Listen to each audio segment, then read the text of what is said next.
Бірінші аудио. Сақ тайпасы.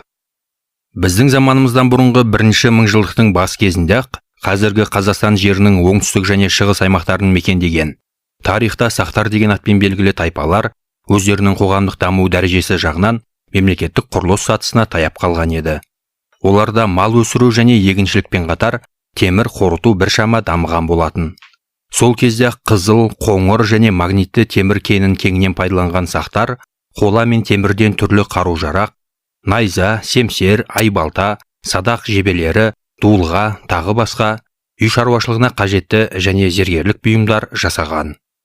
Соңғы жылдары Есік маңынан Алматы облысы табылған сақ көсемінің киіміндегі алтын өрнектер, сақтардың алтын обасынан Шымкент облысы шыққан әшекей сәндік бұйымдар, Таңбалы тас, Қаратау мен Саймалташ, Қырғызстан жартастарына ойып салынған орасан үлкен суреттер, сақтардың көркемдік талғамы, бейнелеу өнері, металды өңдеу тәсілі едәуір жоғары болғанын аңғартады.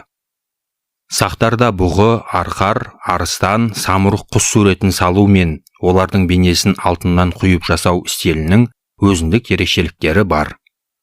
Жоғарыда айтылған алтын обадан табылған зергерлік әшекей бұйымдардың кейбір бөлшектері мен суреттерінің өте кіші әрі нәзік етіп жасалғаны сондай, оны тек үлкейткіш шыны арқылы ғана айқын көруге болады.